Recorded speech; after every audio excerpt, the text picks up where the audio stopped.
Lecture number 5, Rebirth and Kamma. Namo tassa bhagavato arahato samma sambuddhassa. The question of human destiny after death is probably one of the most crucial questions we can raise. Nowadays, it's become fashionable to dismiss the question as unimportant. People think that instead of wasting our time over this question, we should turn our attention to the things that are really important in the present life. That we should either try to grasp as much pleasure and enjoyment while we can, or else we should work on improvements in government and society and the economic order and so on. But if we reflect on the extent to which our views influence our actions, we'll see that it's really quite essential to gain some understanding of the complete context in which our lives unfold, and not remain content just to live in ignorance. Also, how we view the afterlife will help determine what we regard as important to do now in this present life. If we dismiss the idea of a future life as imaginary, then it will make sense to devote ourselves completely to worldly concerns. On the other hand, if we accept the idea of some life after death, then that will influence our path of conduct, the path that we follow in this life. It will give meaning to the values of renunciation, contemplation, and spiritual exertion. It seems that there are 3 possible positions that can be taken on human destiny after death. One position, the outlook of materialism, simply denies that there is an afterlife. It holds that the human being, the person, consists essentially of matter, configurations of molecules, cells, and so on. And it says that the mind is just a byproduct of matter. So after death, with the breakup of the physical body, all consciousness comes to an end, the life process is completely extinguished, and nothing remains but the dead matter of the body. A second alternative is that held in the Western theistic religions, Judaism, Christianity, and Islam, in their orthodox forms. This position is the belief in an eternal afterlife. According to these religions, we live a single life on earth, and then after death we go on to live eternally in some state of existence determined by our present beliefs and conduct, either in an everlasting heavenly world or else in an eternal hell. Then there is a third view, the view which prevails in the religions of the East, Hinduism and Buddhism. This is the idea of rebirth. According to this view, this present life is only a single link in a chain of lives that goes back into the past and forward into the future. This chain of lives of rebirth is called samsara. The word samsara means literally continuing, wandering on. And it signifies the cycle of birth, growth, aging, and death, repeating itself over and over. Now, both Hinduism and Buddhism share the concept of rebirth, but the Buddhist conception differs somewhat from the Hindu doctrine. The doctrine of rebirth, as understood in Hinduism, involves a permanent soul, a conscious entity, which transmigrates from one body to another. The soul inhabits a given body, then when life is extinguished in that body, the soul casts that body off and goes on to take on another body. The famous Hindu classic, the Bhagavad Gita, compares this to a man who might take off one suit of clothing, then after taking that off, he puts on another suit of clothing. Then after wearing that for some time, he throws that off and puts on still another coat. The man remains the same, but the suits of clothing are different. In the same way, the soul remains the same from life to life, but the psychophysical organism it takes on differs from life to life. Now, the Buddhist doctrine of rebirth is somewhat different from this. First of all, the Buddhist term for the rebirth process is in Pali punabhava, a word which means again existence. And Buddhism sees rebirth not as the transmigration of a self-identical soul, a conscious entity, but rather as the repeated occurrence of the process of existence. The word punabhava can be rendered perhaps as repeated becoming, renewed becoming. And there is a continuity, a transmission of influence, a causal link-up between one life and another. But there is no soul, no permanent entity which transmigrates from one life to the next. The concept of rebirth without a transmigrating soul commonly raises a certain question. This is the question, how can rebirth occur without a soul or self to undergo the process of being reborn? How can we speak of ourselves as having lived past lives if there is no soul, no single self going through these many lives? To understand how this is possible, we first have to understand the nature of individual identity in a single lifetime. How individual identity is possible in one lifetime without a self or a soul. We can approach this by reviewing the Buddhist analysis of what we are, what our individuality consists in.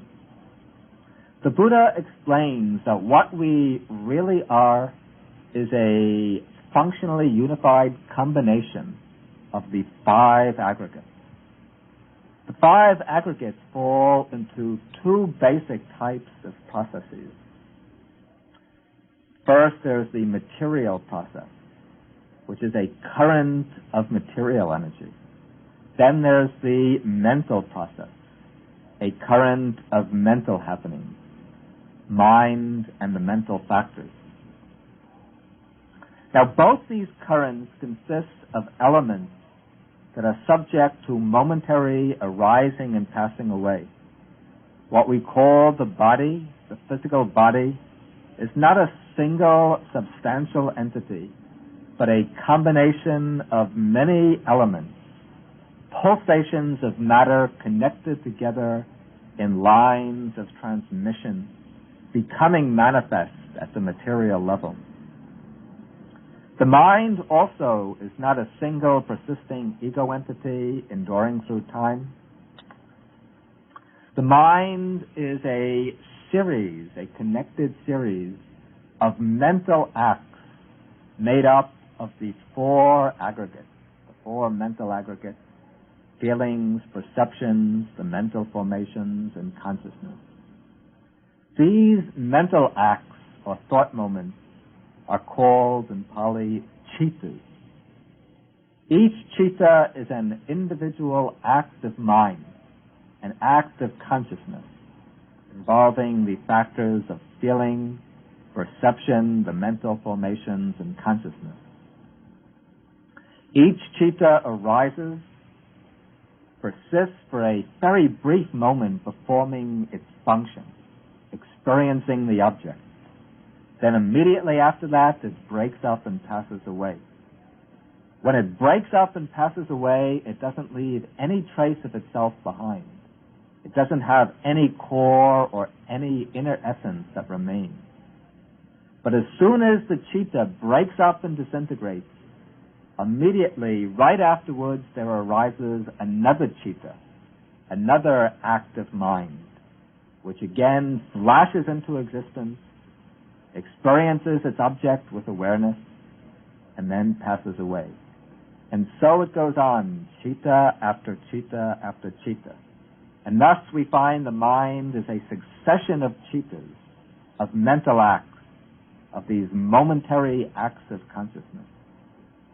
Now when each chitta falls away, it transmits to its successor whatever impressions have been recorded upon itself, whatever experiences it has undergone, its perception, its emotions, its volitional force, all of these get passed on to the next chitta.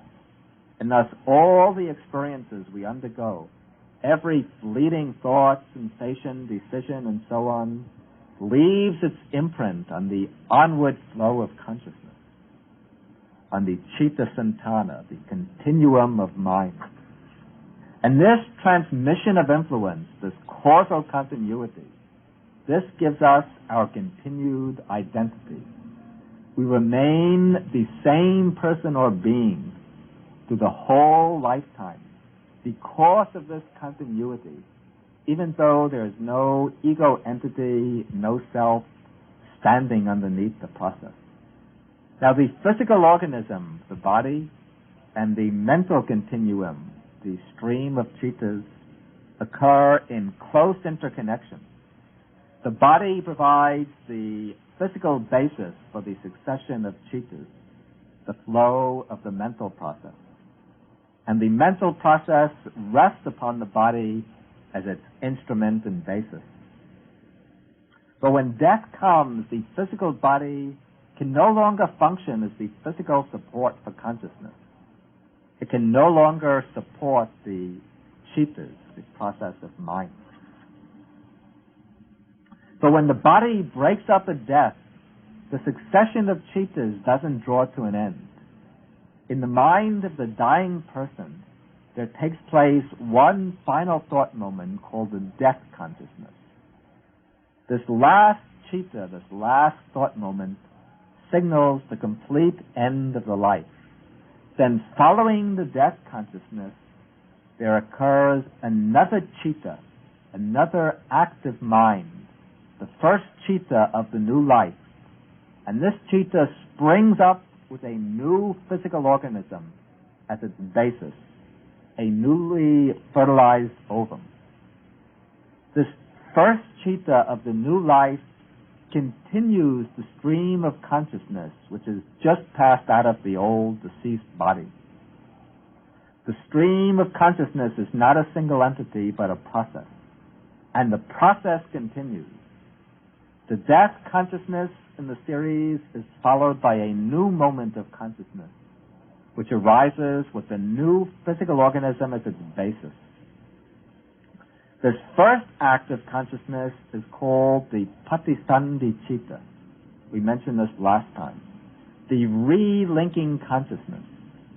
And it's called the relinking consciousness because it links together the two separate life terms. It belongs to the same continuum. The relinking consciousness inherits all the impressions of past experience undergone in that current of consciousness in the previous life, and also in the many lives before that.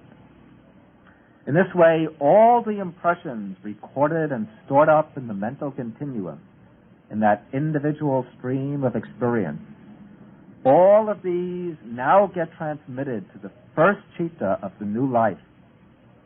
This first citta, when it passes away, passes the storage of experience on to the second moment, along with its own additions. The second passes it on to the third to the fourth, and so on from thought moment to thought moment, citta to citta, all the way from birth to death. Then, when that life comes to an end, again the stream of cittas will pass on to the next life. And when it passes on, it carries the storage of impressions along with it. And so the entire process will be repeated once more. We can give an illustration how this preservation of identity can take place without any self-identical entity. Suppose we have a candle burning, say, at 8 o'clock. If we come back in an hour at 9 o'clock, we see that the candle is still burning, and we can say that it's still the same candle. And this statement is completely valid from the standpoint of conventional linguistic usage. But if we examine this matter close up, we'll see that at every moment the candle is burning up different particles of wax. Every moment it's burning a different section of the wick, Every moment it's consuming different molecules of air, of oxygen. And thus the wax, the wick, and the oxygen being burned are always different from moment to moment. And yet, because the moments of flame link together in a continuum, one moment of flame giving rise to the next, we can still say it's the same flame.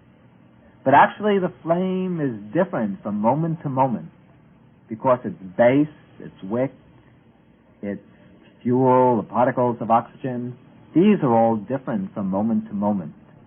And the flame itself is an entirely dependent phenomenon. It's conditioned by the wax, wick, and air, and apart from them, it's really nothing. It's just a derivative of these three placed at a certain temperature.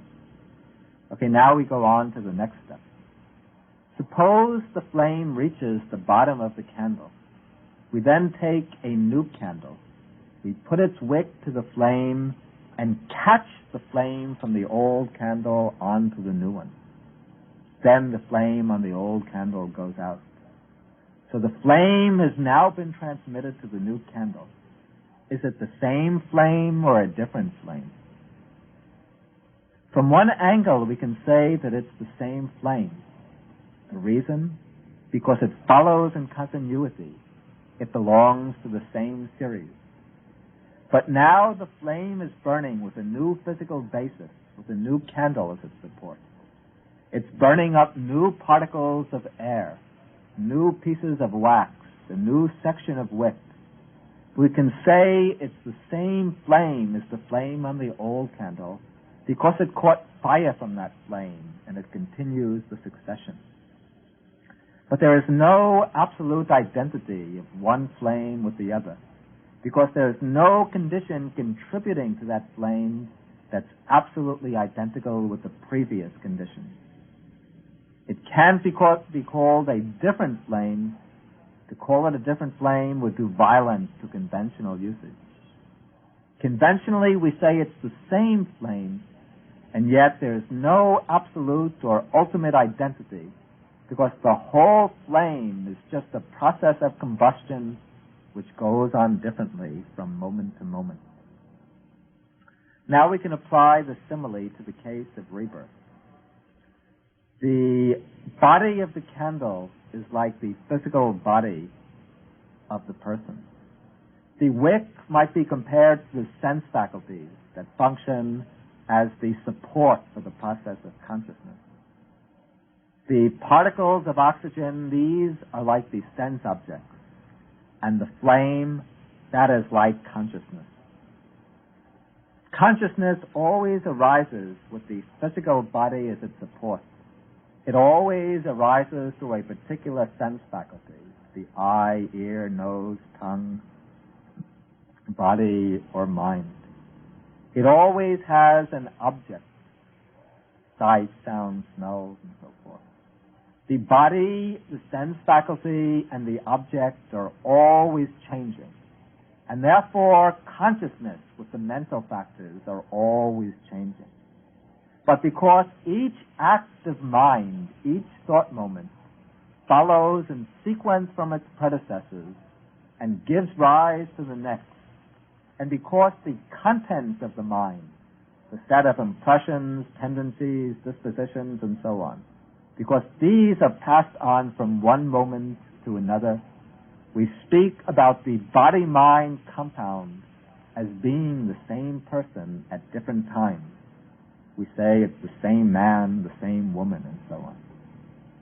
Now, when the body loses its vitality, when death takes place, that is like the first candle coming to an end. The transmission of the flame to the next candle, that is like the passing of the current of consciousness, the mental continuum, on to the next life. Then, when the mental continuum takes up the new body, that is like the flame of the old candle passing on to the new candle. And just as there is the causal transmission of the flame from one candle to the other, so in the same way there is a passing on of mind, of the mental process, from one physical body to the next. The Buddha teaches that in order for conception to take place, the presence of this stream of mind, this mental process, is absolutely necessary. Without the mind or mind continuum, there can be no rebirth. The Buddha says that there are three necessary conditions for conception to take place. First of all, there has to be the union of father and mother. The father to provide the sperm, the mother to provide the egg. The second condition is that it must be the mother's proper season. If the mother isn't fertile, conception won't take place. But then the Buddha says there is a third condition. This he calls the Gandaba. The Gandaba is the stream of consciousness of the deceased person, the flow of mind that's ready, prepared to take rebirth. And the Buddha says that even though the father and mother have intercourse, and even though it's the mother's fertile season, if the Gandaba, the appropriate stream of mind, is not present, then conception will not take place. But when all the three conditions are met, when the Gandaba is present, then conception can take place. The egg will be fertilized, it will form a primary cell, and the new life process will begin. Now another question comes up. That is there any causal structure behind this process of rebirth? Does it just go on automatically and inevitably? Or is there some set of causes underlying it that sustain it and keep it rolling? The Buddha teaches that there is a distinct set of causes underlying the rebirth process. That the rebirth process has a causal structure. This structure is set out in the teaching of dependent arising, paticca samuppada, which we explained in the last talk. But now we will take up this doctrine again and explain it in specific connection with the working of the rebirth process. First of all, in this life, there is present in us the most basic root of all becoming. That is ignorance, avijja. And because of our ignorance, we perceive things in a distorted way through the perversion. Things appear to us to be permanent, pleasurable, attractive, and to stand in some relation to ourself, to be a self or the belongings of a self. Because of these distortions, there arises in us craving. Craving for sense pleasures, craving for existence, for sight, sound, smells, tastes, touches, and ideas. Basically, craving hangs on to pleasant feelings. The Buddha says, Vedana paccaya tanha, that feeling is the condition for craving. Craving is aroused in our mind by the experience of pleasant feeling, and then we long for the continuation of our pleasant experiences and for their repetition in the future. To obtain pleasant feeling, we require agreeable objects, agreeable sight, sound, smell, taste, tangibles, and ideas. In order to obtain the pleasure these objects can give, we have to make contact with those objects. That is, we need phassa, contact. And to contact the objects, we need sense organs, sense faculties, that are able to receive the sense impressions, that can function as the instruments of experience. We need, in other words, the 6 sense faculties. The salayatana. To see forms, we need the eye. To hear sounds, we need the ears. To smell odors, we need the nose, and so on. To experience touches, we need the body. To experience ideas, we need the brain, nervous system. Now, in order for these 6 sense faculties to exist, the entire psychophysical organism is required. That is nama rupa, the mind-body complex. The sense faculties do not operate in disembodied space, but as parts of a total organism. Thus, on account of craving, the mind holds on to this presently existing organism, this nama rupa, as long as it lives. Why? So it can have the 6 sense faculties to contact agreeable objects through the senses, in order that it can enjoy the pleasurable feelings that arise from sense contact. As long as life lasts, we continue to hold on to this same psychophysical organism. Now, when death comes, this body ceases to provide a suitable basis for obtaining pleasure through the senses. Because the sense faculties are dependent upon the rest of the body, when life in the body comes to an end, the senses become defunct. They can no longer serve as the media between the mind and the world. But on account of craving, the mind still wants a world. It wants to experience a world of sights, smells, and so on.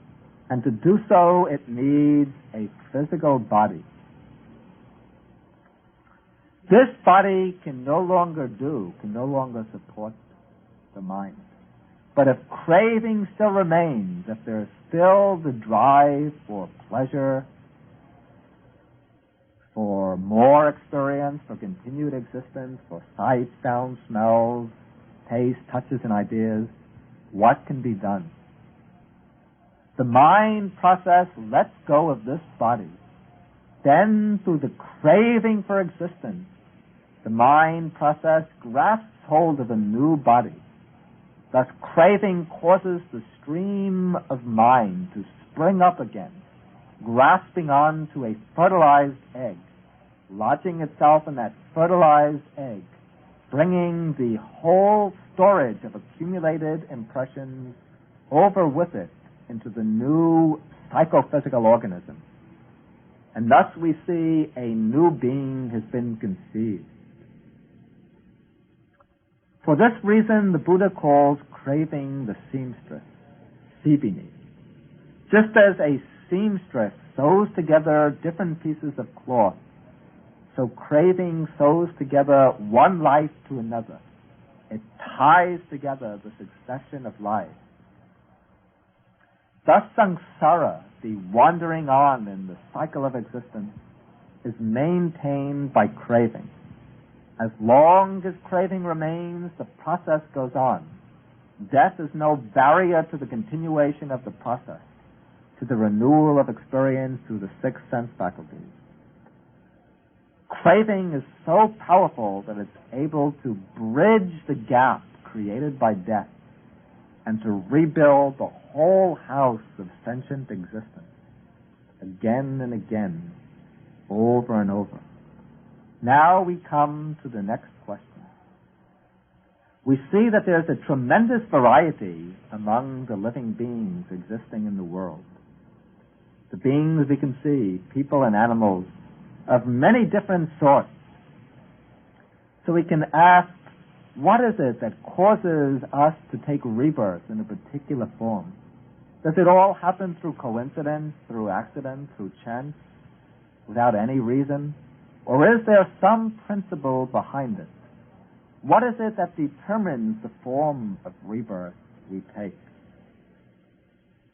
The answer to this question the Buddha gives in the Pali word kamma, in Sanskrit karma.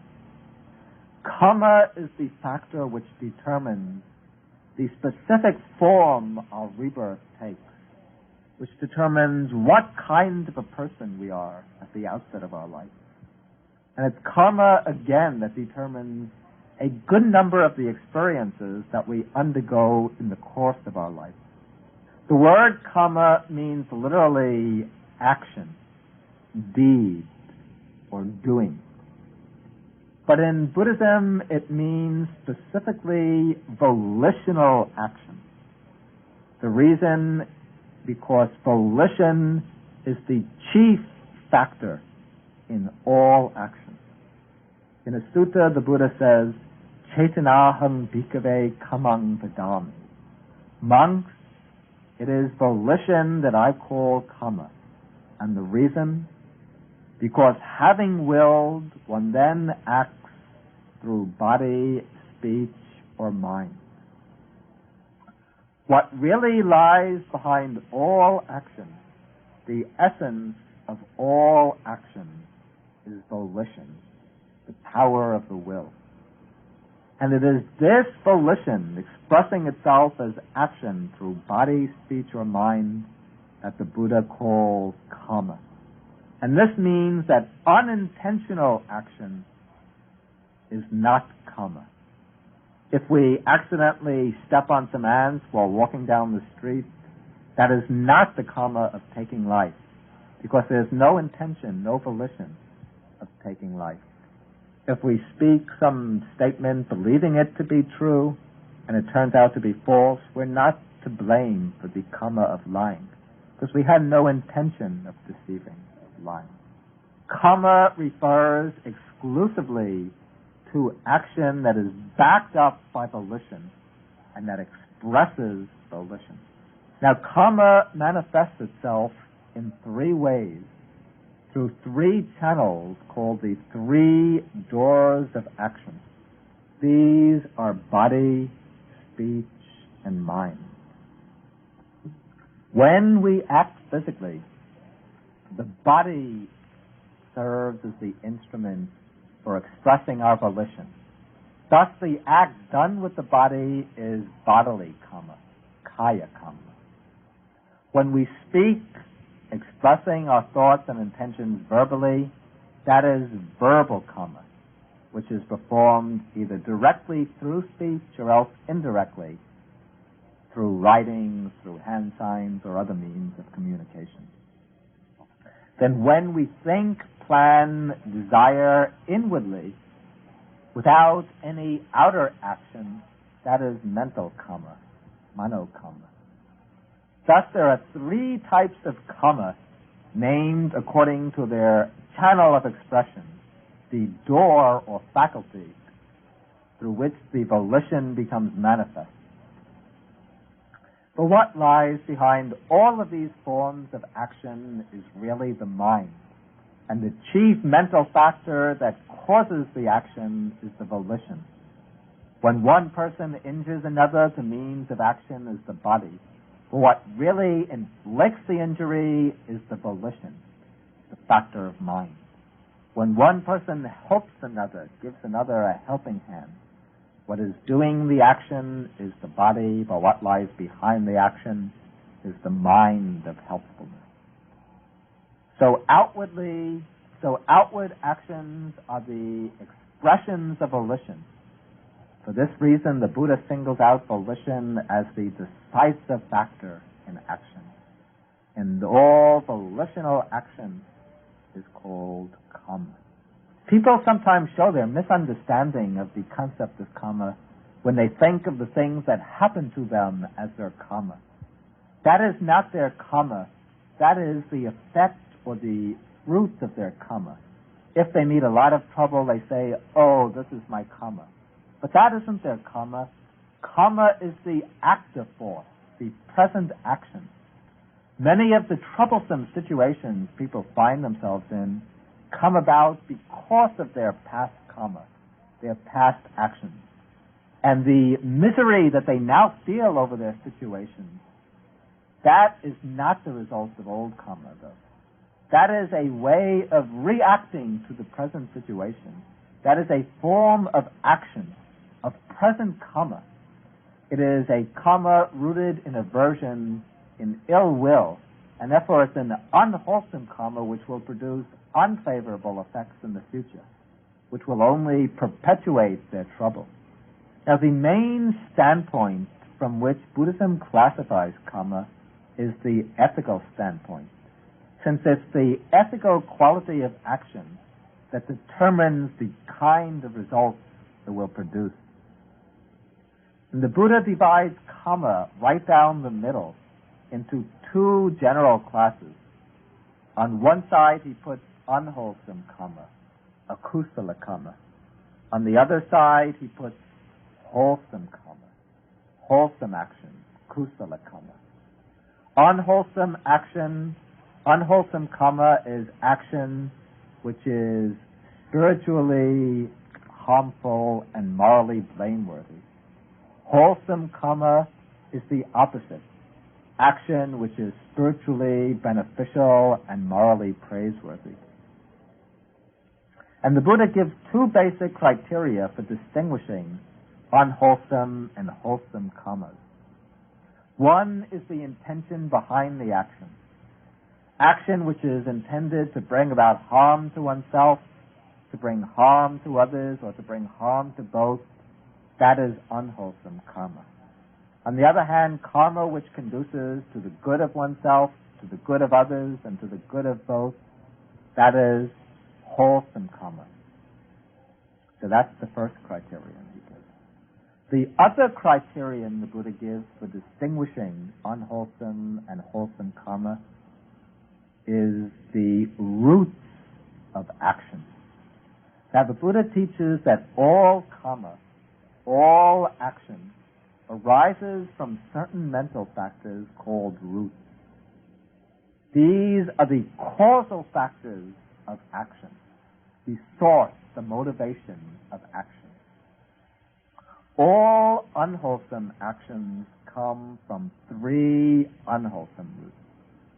These are greed, aversion, and delusion. Greed is selfish desire aimed at personal gratification, expressed as grasping, craving, and attachment. Aversion is ill will, hatred, resentment, anger, a negative evaluation of the object. Then the third unwholesome root is delusion. That is ignorance, mental unclarity, confusion. And any occasion of unwholesome action, the Buddha says, can be traced to one or another of these three roots. On the wholesome side, we also find three roots. These are non-greed, non-aversion, and non-delusion. Non-greed becomes manifest as detachment and generosity. It's the quality of being able to renounce objects of desire, or to give away valuable things to others. The second wholesome root is non-aversion. That is expressed positively as goodwill, as friendliness and loving kindness. The third wholesome root, non-delusion, that is really the same as wisdom, understanding, mental clarity. And any action which is rooted in one or another of these three wholesome roots is a wholesome action, a kusala karma. Because of the great importance of the roots, we have to be very careful how we judge actions, our own and others. Often there can be a sharp difference between the outer action and the mental ground from which that action springs. If we look into our own mind to see the roots of the acts that we pride ourselves on, we might be less elated over our good deeds. And so too for the deeds of others. These might call for a more careful evaluation. We might be doing a lot of good work for others outwardly, but the underlying motive behind our good works might be a desire to gain fame and recognition, the form of the unwholesome root greed, craving for name and fame. Somebody else might be sitting quietly, meditating, seemingly aloof, but inwardly he might be developing a mind of great loving kindness and compassion. People might criticize him as for doing nothing, for seeking only his own good, but he might be doing more to benefit the world than the active do-gooder who's out there driven by desire for name and fame. Now, there are 10 main forms of unwholesome action called the Dasa Akusala Kamapata, the 10 courses of unwholesome action. 3 of these are bodily: taking life, taking what doesn't belong to oneself, and engaging in sexual misconduct, adultery, seduction, and so on. 4 of these are verbal: speaking falsehood, speaking slanderous speech or divisive speech, speaking harshly, and then engaging in idle chatter, in gossip. Then the last 3 unwholesome courses of action are purely mental. It is a mind of covetousness, yearning for the possessions of others very strongly. Then the mind of ill will, actively desiring harm and suffering and destruction to come to others. And the last is holding wrong views, especially fixed wrong views which deny the efficacy of moral action. The opposite of these are the 10 courses of wholesome action. That is basically abstaining from these 10 courses and performing the opposite virtues. Avoiding taking of life, one dwells with a compassionate mind. Avoiding stealing, one has an honest mind. Avoiding sexual misconduct, one has a pure mind. One speaks the truth, one speaks what brings harmony to others, one speaks gently and politely to others, one speaks in meaningful and significant ways.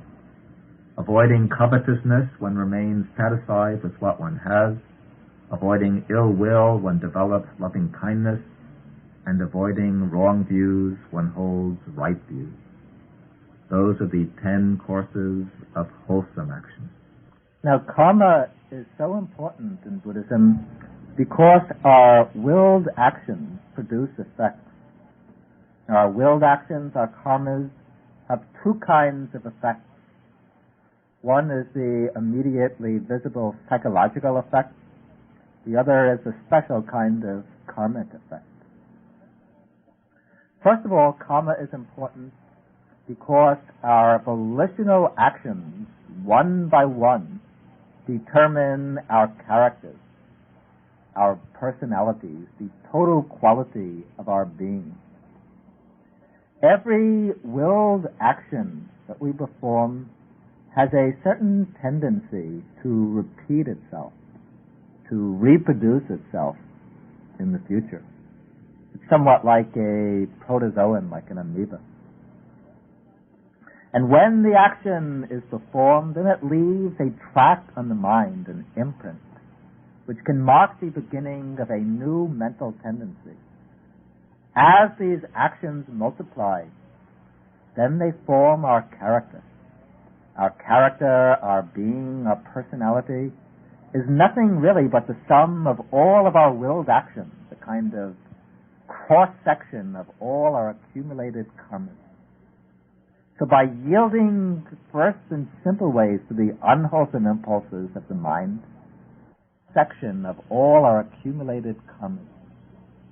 So by yielding first in simple ways to the unwholesome impulses of the mind, then we build up little by little a greedy character, a hostile, aggressive character, a deluded character.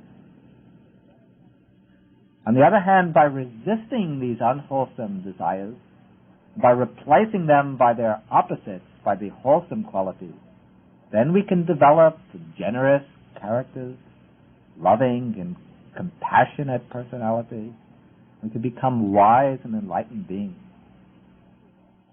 These changes don't come suddenly, they don't come overnight, but they build up little by little. And the way they come is by changing our karmas, our action patterns. By changing the action patterns one by one, we transform our habits. First, it's slow and difficult, but as we gain experience and familiarity, then it becomes natural to us. As we change our habits, we change our character. As we change our character, we change our total being, our whole world. That's why the Buddha emphasizes so strongly the importance of being mindful of every action, of every choice. Because every deed we perform, every choice we make, has tremendous potential for the future. The Buddha compares the process of our development to the filling of a bucket. If we put a bucket under a leaking tap, then the bucket doesn't get filled with just 1, 2, or 3 drops of water from the tap. But if we leave the bucket under the tap for an hour or 2 hours, then it will become full to the top with water.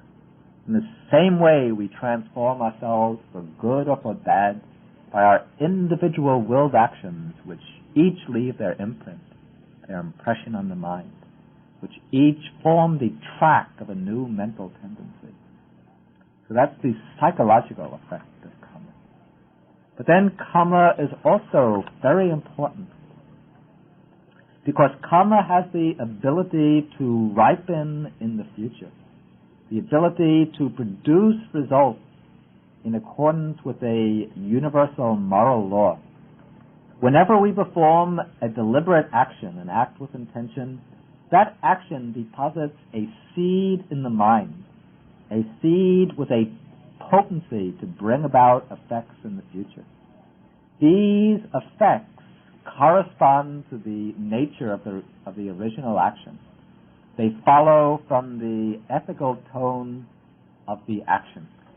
So our unwholesome kammas bounce back to us. They lead us to states of harm and suffering.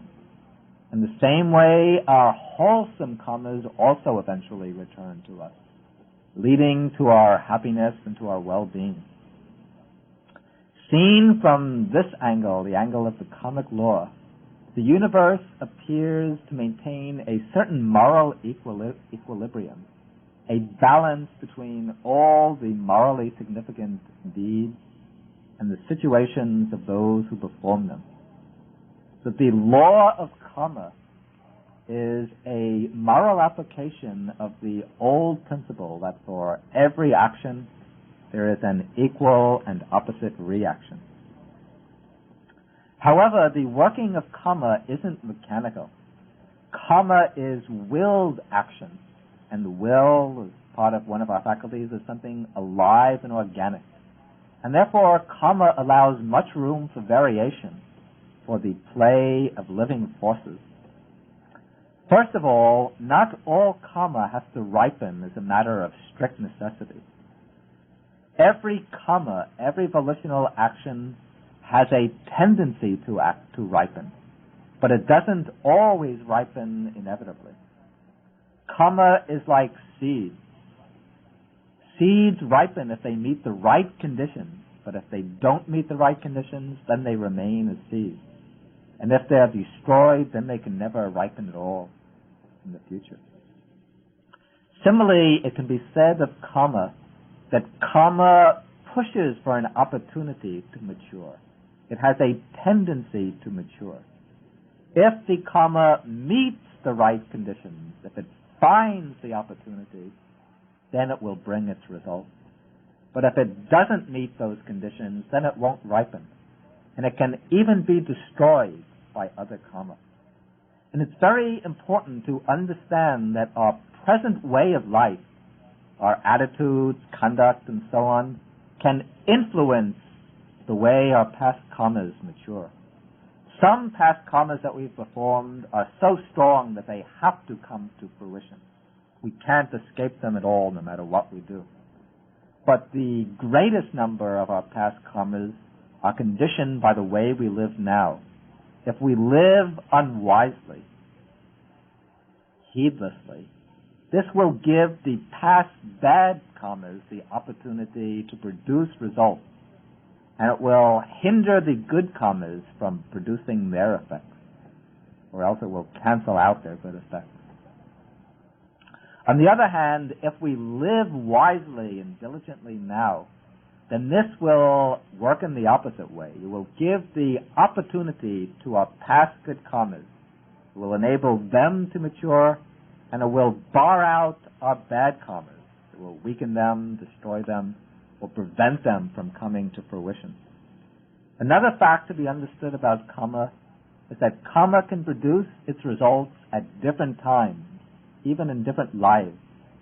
It doesn't show its results immediately.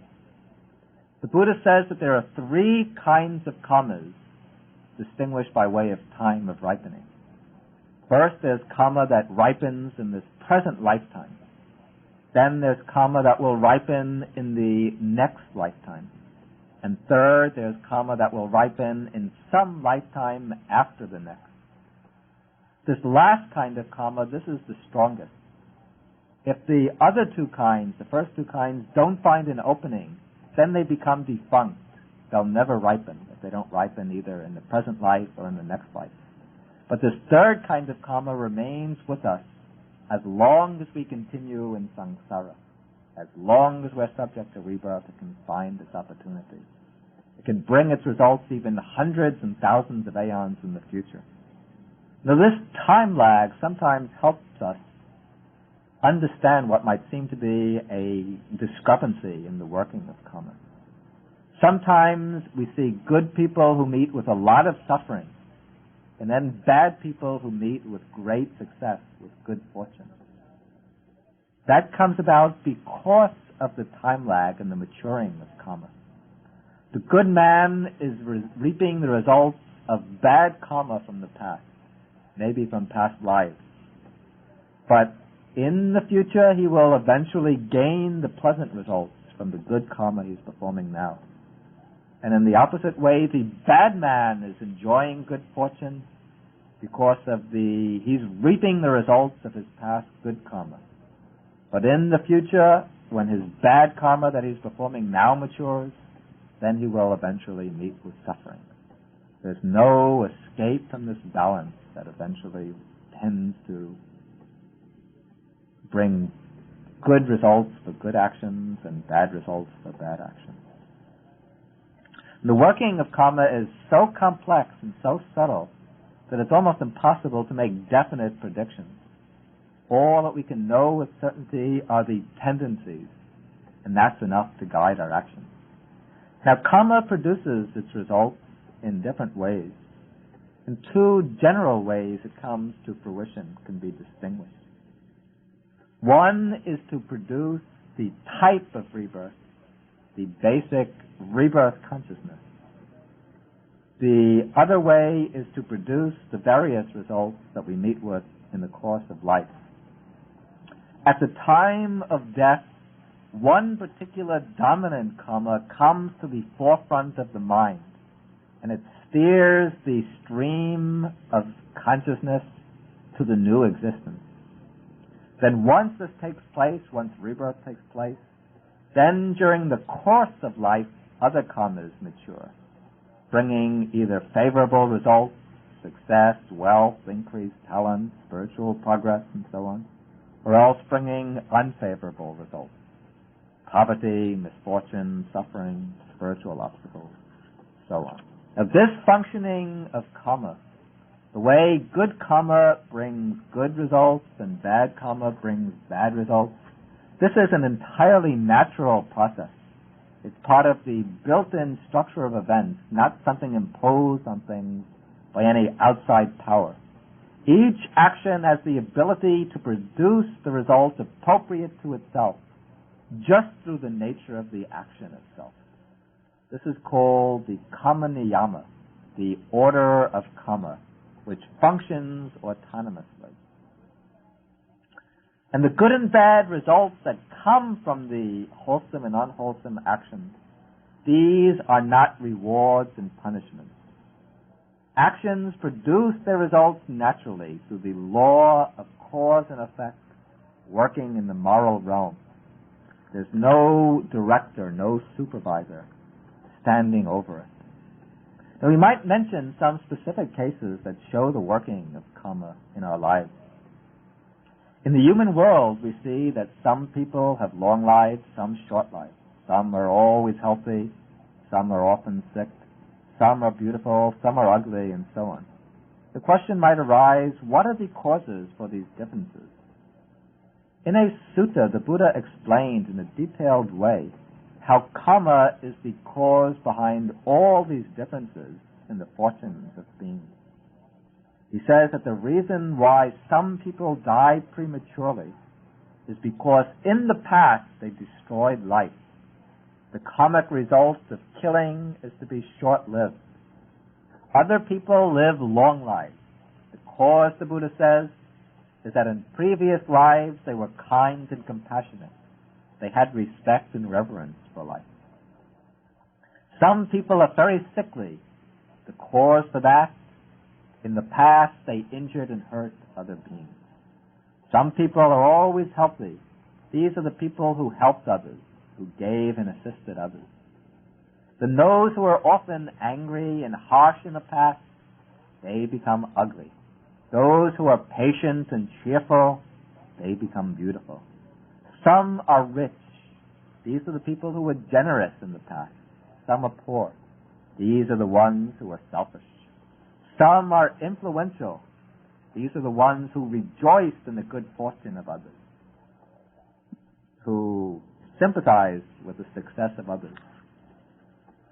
Then some are weak and powerless. These are the people who are envious of the good fortune of others. Then some people are intelligent. These are the ones who were reflective and studious in the past, who always inquired and investigated matters. And then those who are dull-minded and stupid, these are the ones who are lazy and negligent in the past, who never studied, who never thought very much. From this, given by the Buddha in the Chula Kamma Vibhanga Sutta, we can see that the appropriate result always follows from the specific type of karma, that each karma produces a kind of result that corresponds exactly to itself. Now, we said before that karma, the main function, or one of the main functions of karma, is to produce the basic type of rebirth, to generate the rebirth consciousness. And the question comes up, which karma will take on this role? And here, karmas are ranked by way of their priority in taking on this very important role. The first priority goes to a very morally weighty, very heavy kind of action. That if a person has performed a very weighty, morally significant karma in the course of his life, that karma will take on the role of generating rebirth. And there are certain types of karmas like this on the unwholesome side and on the wholesome side. On the unwholesome side, the heavy karmas are such acts as taking the life of one's mother, taking the life of one's father, taking the life of an arahant, wounding a Buddha, and causing a schism in the Sangha, in the order of monks. If a person has performed one of these actions, then that karma will come up at the time of death and determine rebirth. And where it will reproduce rebirth will be in one of these states of misery, a very painful type of rebirth involving much suffering.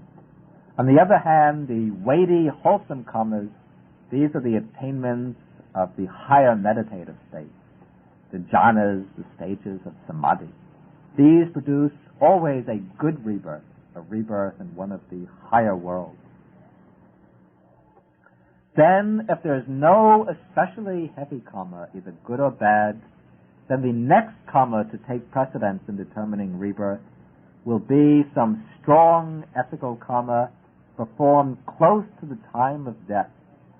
Thus, if somebody generates a strong, wholesome karma just before death, then even though he's lived a bad life, if he really undergoes a genuine change of heart and starts generating strong, wholesome karma, that will become a wholesome death proximate karma, which can produce a good rebirth in the next life. For example, a murderer who's about to be executed might suddenly become filled with remorse for his crime. He might become filled with compassion for people. And then he might really wish that he could turn over a new leaf. That might lead, that change of heart could lead to a favorable rebirth in the next life. It doesn't mean that he'll escape from the effects of his bad karma. His evil actions, and stored up in the mind, they're present. and eventually they can catch up with him at some time. But the form of rebirth in the immediately following life will be decided by that wholesome karma that's come up just before death. On the other hand, somebody might have lived a very good life, but just before death he might become very angry, very frightened, very greedily attached to his possessions, clinging tenaciously. And then that unwholesome death proximate karma, that can generate a lower type of rebirth, an unfortunate rebirth. Again, this doesn't mean that he'll miss out on the fruits of his good deeds. Those good deeds can still produce their effects, either in the next life or in some future existence. But for the next life, the bad karma will take on the determinative role. Then, if there's no very significant death proximate karma, good or bad, the next karma that will come up to generate rebirth will be habitual karma, some action that we've performed habitually in the course of our lifetime. And in the overwhelming majority of cases, it's habitual karma that causes rebirth. But if there's no special significant habitual karma, then some other miscellaneous karma that has been performed and stored up, this can come up to the mind at the time of death and bring about rebirth. This introduces the element of uncertainty or unpredictability about the rebirth process. That there are sometimes these very unexpected occasions when some stored up karma from the distant past suddenly comes up and takes on the rebirth determining role. The next topic to be discussed is the plane of existence where karma produces rebirth. And this requires a little overview, a short survey of the Buddhist cosmology, the Buddhist picture of the universe. Buddhism divides the whole of sentient existence into three basic realms. One is called the sense sphere realm, another the realm of fine materiality, the third the immaterial or formless realm. The sense sphere realm has 6 divisions. There are the hells, which are states of intense torment and suffering. Then there's the sphere of the Petas. The Petas are afflicted spirits, sometimes called hungry ghosts, beings with strong, tormenting desires, hunger and thirst that they can never satisfy. They're usually depicted in Buddhist art as beings with very big bellies, tremendous bellies, and very small mouths, the mouth the size of a pinhole. And they're always tormented by strong hunger and thirst, and they go looking for food and drink, but they can never get enough of it. The next is the animal kingdom, the realm of animals, where the dominant characteristic of beings is dullness of mind and strong, brute-like desires. The next sphere is called the sphere of the Azuras, the Asura world. The Azuras are titanic beings dominated by strong passions, by the desire for power, ambition, competitiveness. They are frequently fighting with the deities, with the gods in the heavens, jealous of the fortune of the gods. Now these 4 realms, the hells, the animal realm, the world of Pretas, and the world of the Azuras, are together called the plane of misery. And all of these states of rebirth are considered unfortunate, undesirable states of rebirth. Then, in the sense sphere realm, there are 2 good planes of rebirth. One is the human world, the other is the heavenly world, the world of the Devas. The sense sphere contains 6 heavenly planes, and the beings who live there enjoy long life, beauty, happiness, power, and so on. But life in all the heavenly planes is impermanent, subject to pass away, and therefore the heavens aren't the goal, the object of aspiration for those following the Buddhist path to liberation.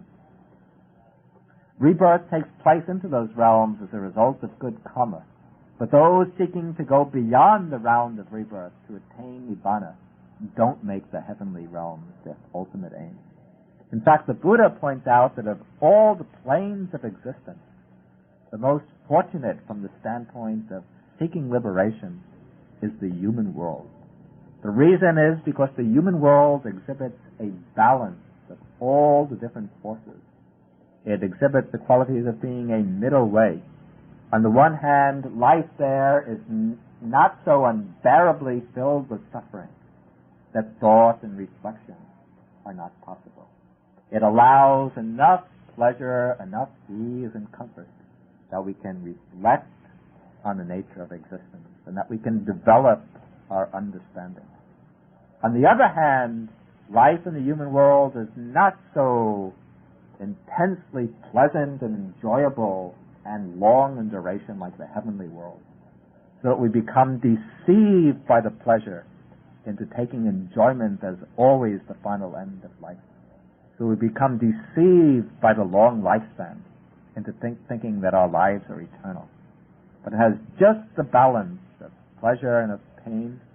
It has enough pain also that we become awakened to the unsatisfactory nature of existence. It's short enough so that we become aware of the truth of impermanence. Now, rebirth into the planes of misery, into the four unhappy states of existence, comes about through 10 unwholesome courses of action.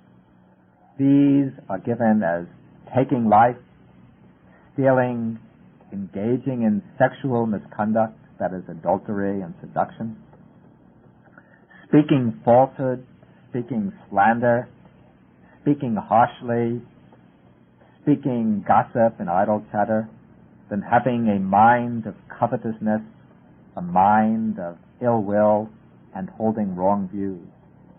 These unwholesome karmas, if they take on the rebirth-producing role, bring about rebirth in the plane of misery. Then the cause for rebirth in the fortunate planes of the sense sphere, in the human world and in the sense sphere heavenly world, that is the 10 courses of wholesome action, that is abstaining from the 10 unwholesome ones. Also the performance of works of merit, that is practicing generosity, giving gifts and help to others, observing moral discipline, and developing the simple forms of meditation, developing the meditations on loving kindness, developing some purity of mind.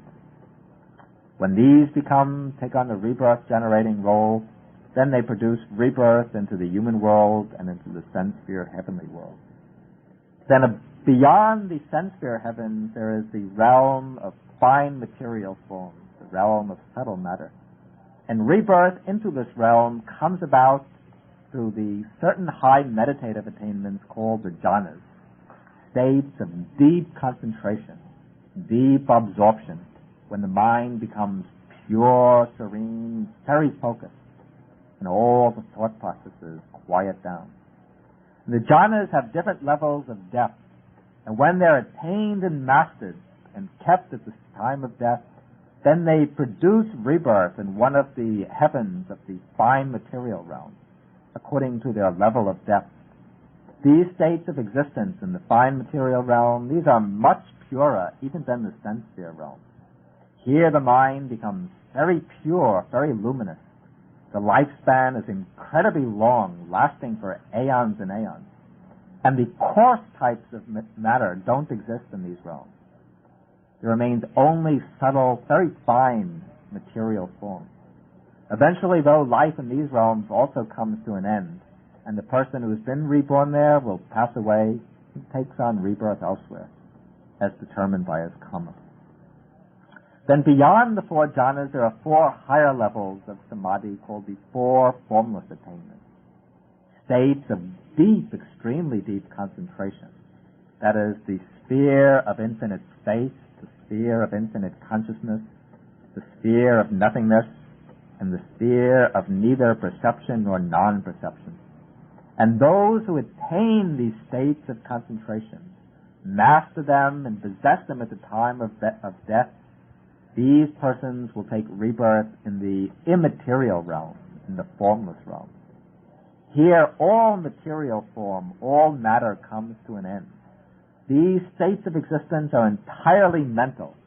The mind exists there without any material base, absorbed in pure peace, pure equanimity for thousands of aeons. But in this case, too, the karma that brought rebirth here eventually becomes exhausted. The lifetime comes to an end, and the beings take rebirth elsewhere, as determined by their karma. Now, a question might be raised, whether a Western person with a scientific education can really believe this cosmology. Seems to be ancient, outdated, and superstitious. And here I'll have to give my personal answer. It seems to me that while some of the details of the cosmology might be subject to question, I feel that there are good reasons for regarding the general form of this cosmology as quite tenable. If we can see the logic behind the law of karma, then if we consider the different kinds of actions people are capable of performing, it seems that there has to be an appropriate plane of existence for the maturation of the different types of karma. If there are certain very bad karmas, like killing thousands of people cruelly and heartlessly, in order for that karma to meet its due compensation, we need an appropriate plane of existence where it can bring its fruit. Thus, for such kinds of karma, we need a realm of intense suffering, the hell realm. Then, on the other hand, if somebody has performed very noble deeds, he gives up all his wealth, his limbs, his life for the sake of others. If this person has very pure conduct, a very loving and compassionate mind, that state of being also needs a corresponding realm to produce its due result. That is the heavenly realm. Also, once we understand the different meditative attainments, the jhanas and the formless attainments, and see how those are higher levels of consciousness, very different from the familiar ones, becomes clear that they correspond to other planes of existence of an equivalent nature to themselves. And thus the whole picture fits together very logically. But the specially determining reason is found in our own mind. If we look into our own mind, we can see that all of these different planes are already contained there in seed form. The dominant forces in our minds will be human states, states tied to the human world, since that is the basic tone of our consciousness. But at times there will arise states of intense hatred, which might express itself as violence and cruelty. Those states, at that moment, we are constructing for ourselves a hell world. We might be living in the hell. And karmically, those states are the seeds of rebirth into the hell. At other times, very noble thoughts will arise. Thoughts that make us feel divine or heavenly. Thoughts of supreme generosity, of great kindness and compassion. These thoughts, when they arise, our world becomes very light and pure, almost like a heavenly world. And these states, in fact, are the seeds of rebirth to the heavenly world. They are the channel that leads upwards, the ladder that leads to the heavenly state. In our states of blind desire, our brutishness, our blind lust, our dull stupidity, we can see the mind of the animal. We can understand those states to be the seeds of the animal world, and when we indulge in them, we're constructing a rebirth into the animal world. We can see sometimes selfishness, possessiveness, intense clinging. At that time, our mind becomes similar to that of a preta, an afflicted spirit, and we're constructing or planting the seeds of rebirth into the world of the pretas. Again, there will come up states of greed for power, jealousy and envy, competitiveness, the urge for power. At that time, we have the mind of an Azura, and we're laying the foundations for rebirth into the world of the Azuras. All these realms of existence are already present in us as seeds in our own mind. So what really lies behind this whole picture, behind all the planes of rebirth, is the mind. The Buddha says that mind is the architect of the whole universe. We shouldn't think of the rebirth process in terms of the image of a human being just appearing in different realms, moving from realm to realm. What lies behind the whole cosmos with all of its different realms of existence is the mind. The different tendencies in the mind, its different volitions, desires, actions, simply spell themselves out as the different planes of existence. And all these planes are simply the visible manifestations, the outer projections of the forces at work in the mind, of the different volitions that arise and become accumulated inwardly in the mental continuum.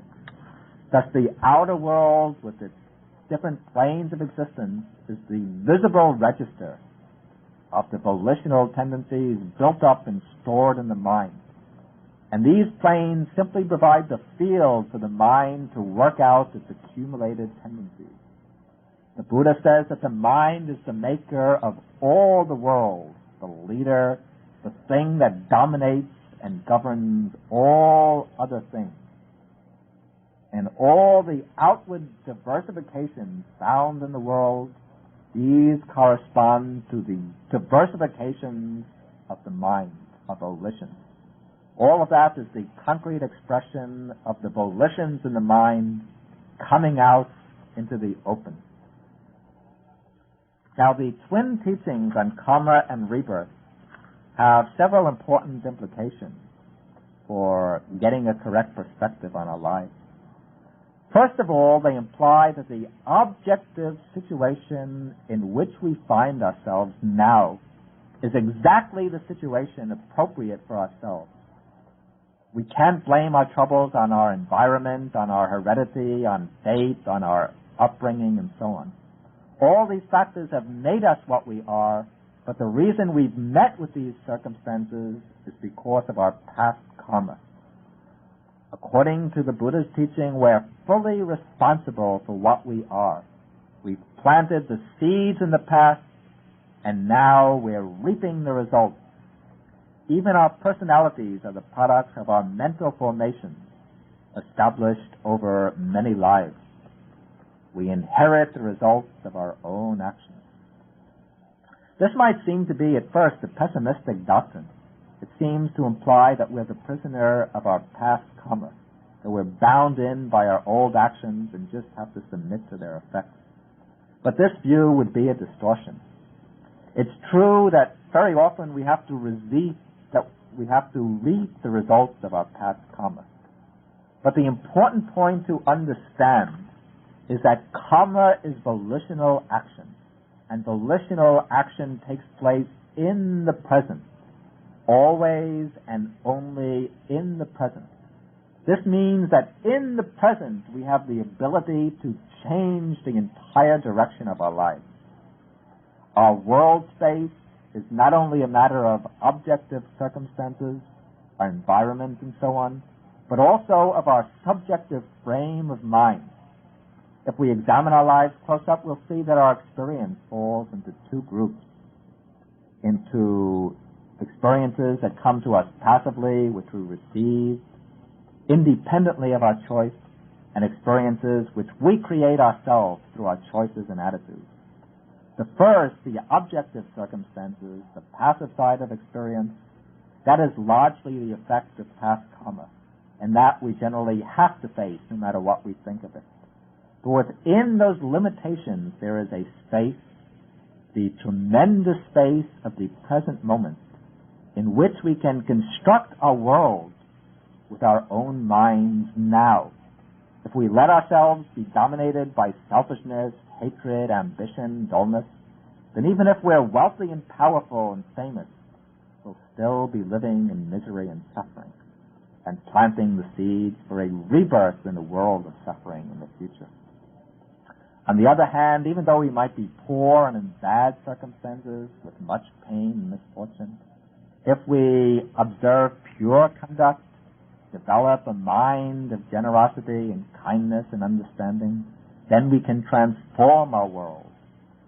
We can build a world of light, of love, of peace, even a heaven on earth, that all depends on the mind.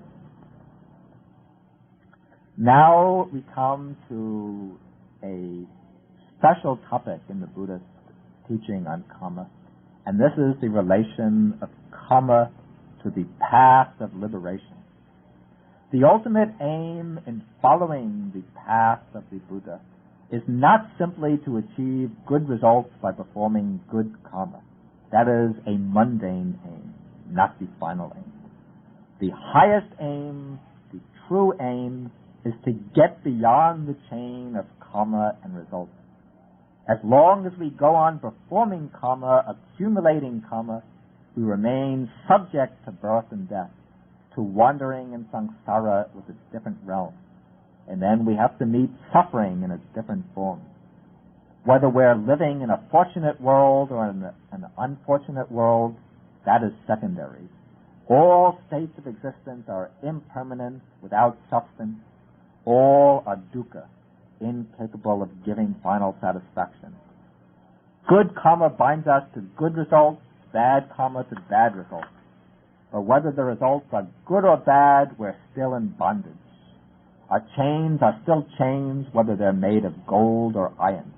The aim of following the Dhamma is to reach the freedom that lies beyond karma, beyond the cycle of karma and results.